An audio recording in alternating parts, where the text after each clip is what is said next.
नमस्कार दोस्तों। 15 सितंबर 2000 से बीएसएनएल भारत संचार निगम लिमिटेड भारत की एक सरकारी दूरसंचार कंपनी है।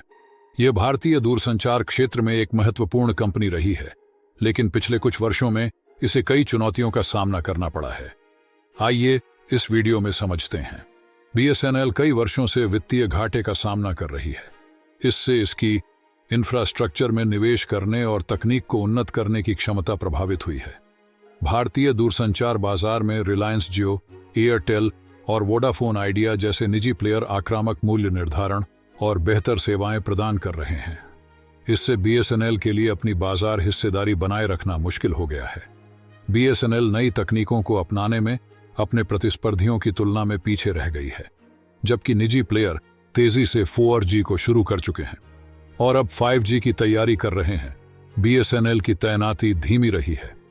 एक सरकारी स्वामित्व वाली इकाई होने के नाते बीएसएनएल को नौकरशाही बाधाओं का सामना करना पड़ता है, जो निर्णय लेने और रणनीतियों के कार्यान्वयन में देरी कर सकते हैं।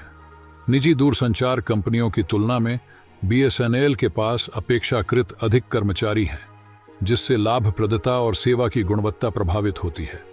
सरकार ने बीएसएनएल के लिए कई पुनरुद्धार योजनाओं की घोषणा की है, जिसमें वित्तीय सहायता, कर्मचारियों के लिए स्वैच्छिक सेवानिवृत्ति योजनाएं, वीआरएस और अवसंरचना में सुधार के उपाय शामिल हैं।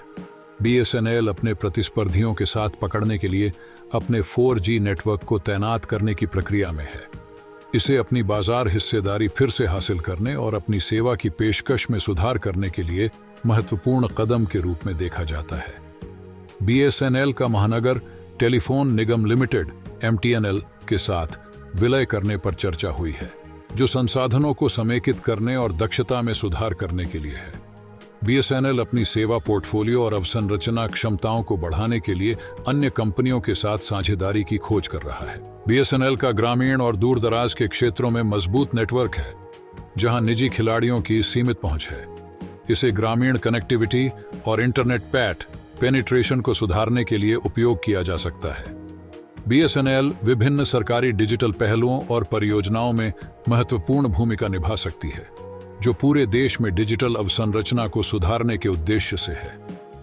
व्यवसायों और सरकारी निकायों के लिए कनेक्टिविटी समाधान प्रदान करने जैसी एंटरप्राइज सेवाओं में विस्तार बीएसएनएल के लिए संभावित विकास का क्षेत्र हो सकता है।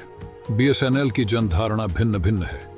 जबकि इसे ग्रामीण कवरेज और विश्वसनीय लैंडलाइन सेवाओं के लिए सराहा जाता है, इसे खराब ग्राहक सेवा, धीमी इंटरनेट स्पीड और निजी ऑपरेटरों की तुलना में बार-बार नेटवर्क मुद्दों के लिए आलोचना का सामना करना पड़ता है।